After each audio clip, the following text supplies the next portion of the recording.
মই 2021 চনৰ পৰাই মৌমাখি পালন কৰি আহিছিলোঁ। যেতিয়াৰ পৰা আমাৰ মুখ্যমন্ত্ৰী ডাঙৰীয়াই চৰকাৰৰ আছিল তেতিয়াৰ পৰাই মই মানে কি ভাবিছিলোঁ যে আত্মনিৰ্ভৰশীল অসমৰ কথা তেখেতে যথেষ্ট মানে কি গুৰুত্ব দি থাকে। গতিকে আমি ভাবিছিলোঁ যে আমি 3জন ল'ৰা লগ হৈ আমাৰ গাঁৱৰে আমি মৌমাখি পালন আৰম্ভ কৰিছিলোঁ। আৰু আগৰ পৰাই আমাৰ ঘৰতো মানে কি এটা দুটা কলনী ৰখা আছিলে। মোৰ সেইকাৰণে সৰুৰে পৰা অভ্যাসটো আছিলে। গতিকে আমি সেইটো বহল হিচাপত কৰিব পাৰোঁ নেকি সেই বিষয়ে মই চালোঁ। তাৰপিছত এনেদৰে মই প্ৰথম আৰম্ভ কৰিলোঁ আপোনাৰ আমাৰ যিটো থলুৱা অসমৰ জাত এপিচ সেৰেনা ইণ্ডিকা। 2টা জাতৰ মাখিয়ে আমি পালন কৰি আছোঁ। গতিকে মিলিফেৰাটো যিহেতু আপোনাৰ ফাৰ্ম হিচাপত আমি বহুত বেছি স্কেলত কৰি আছোঁ। গতিকে তাৰ কাৰণে আমাৰ মানে কি এমপ্লয়িৰৰ দৰকাৰ হৈছিলে, আমাক মানুহ লাগিছিলে। গতিকে আমি এতিয়া এনেদৰে প্ৰায় 8জন মানুহ আমাৰ মানে এমপ্লয় হিচাপত আছে।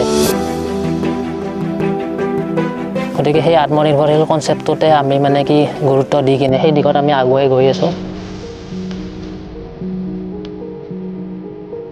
যোৱাবাৰতকৈ 1000 কেজি মাষ্টাৰ ধানৰ প্ৰডাকশ্যনটো বেছি হৈছে। গতিকে নিশ্চয় এইবাৰ আমি যোৱাবাৰতকৈ অলপ আৰু আগবাঢ়িছোঁ সেই দিশত। আমি এক্সপৰ্ট কৰিম বুলিও মানে কি আমাৰ হানিখিনি আমি ভাবি আছোঁ। আৰু আমাৰ চৰকাৰৰ ফালৰ পৰা যিহেতু অৰ্গেনিকৰ ওপৰত যথেষ্টখিনি গুৰুত্ব দি আছে। গতিকে আমি আমাৰ হানিখিনি কেনেকৈ অৰ্গেনিকেলি আমি প্ৰডাকশ্যন কৰিব পাৰোঁ সেই দিশতো আমি মানে কি যথেষ্টখিনি গুৰুত্ব দি আছোঁ আৰু সেই দিশত আমি আগুৱাই গৈ আছোঁ।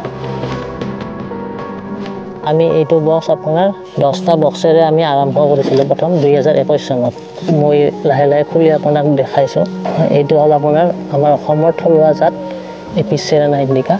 আমাৰ এগ্ৰিকালচাৰৰ ফালৰ পৰা আমাৰ যিটো পশ্চিমীয়া জাত এপিচ মিলিফেৰা বুলি কয় সেইটো 25টা কলনী দিছিলে। গতিকে সেইটোৰ আপোনাৰ প্ৰডাকশ্যনটো বেছি হয়, এইটোৰ প্ৰডাকশ্যনটো কম।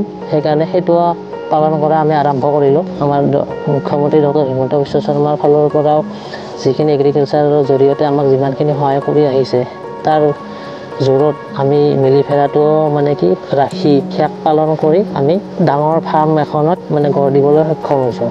ইয়াত মানে কি মাখিৰ চাকবিলাক এনেকৈ থাকে। ইয়াত বিচনাখিনি বনাই এনেকৈ আৰু ইয়াতে আপোনাৰ ইহঁতে ৰখা আৰম্ভ কৰে। মিচিৰ বাঘফেট বুলি কয়, ইয়াৰে খেতিত আমি ৰাখিছোঁ। এইটো আপোনাৰ পশ্চিমীয়া সঁচ হয়, যিটো আপোনাৰ এপিচ মিলিফেৰা বুলি কয়। গতিকে ইয়াতে আমি যোৱাকালি মাইগ্ৰেশ্যন কৰিছোঁ ইয়াতে। গতিকে ইয়াতে লাইনত এনেকৈ ৰখা আছে মাখিখিনি। তেওঁলোকে লগ হৈ লগত সহযোগত আছোঁ। ময়ো দেউতাক হিচাপে তেখেতৰ দেউতাক মই। যাতে তেওঁলোকে স্বাৱলম্বী হৈ মানে চাকৰিৰ প্ৰতি ইণ্টাৰেষ্ট নাই তাহাঁতে ব্যৱসায় কৰে। গতিকে তাৰ কাৰণে তেওঁলোকে এইটো প্ৰথম আৰম্ভ কৰি আছে আৰু আজি 3-4 বছৰমান হৈয়ে গ'ল। গতিকে তেওঁলোক ইয়াৰ পৰা যথেষ্ট উপকৃত হৈছে। এইখিনিয়ে আমাৰ যি ষ্টক আপোনাৰ মাষ্টাৰ ধানী যিখিনি আমাৰ পথাৰত মিলিফেৰা বক্স ৰখা আছে তাৰ পৰা কালেকশ্যন কৰি আমি ইয়াতে ষ্টক কৰোঁ। ইয়াতে ষ্টক কৰি এইখিনি ৰখা আছে প্ৰায় 7000 কেজি হ'ব। ঠাণ্ডা দিনত আপোনাৰ গোট মাৰি বগা হৈ ঘি নিচিনা হৈ থাকে। যেতিয়া গৰম কৰে তেতিয়া আৰু মূৰ নিচিনা হৈ যায়। ঠিক এনেদৰে আমি সৰিয়হৰ পথাৰৰ পৰা সৰিয়হৰ মূৰটো কালেকশ্যন কৰোঁ।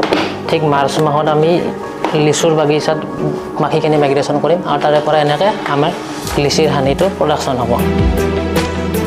আমি বজাৰত ইয়াৰ পৰা পেকেজিং কৰি এনেকৈ আমি লেবেলিং কৰি বিক্ৰী কৰোঁ। আমাৰ ব্ৰেণ্ডটোৰ নাম হৈছে লুইথ হেল্ডি। আমি ইয়াৰ নামেৰে বজাৰত বিক্ৰী কৰি আছোঁ। হোলচেল ৰেটতো আমি ইয়াৰ পৰা মানে কি বেলেগ বেলেগ কোম্পানীৰ ওচৰতো বিক্ৰী কৰোঁ হানিখিনি। মুখ্যমন্ত্ৰীয়ে এইটো আঁচনি লৈছে যে স্বাৱলম্বী অসম হ'ব লাগে। চাকৰি বাকৰি আজিকালি কিমান দিব ল'ৰাক, গতিকে নিজেও কিছুমান কাম শিকিব লাগে, উদ্যোগ গঢ়িব লাগে, এনেকুৱা কথা। গতিকে তেখেতলৈ মোৰ শুভেচ্ছা থাকিল।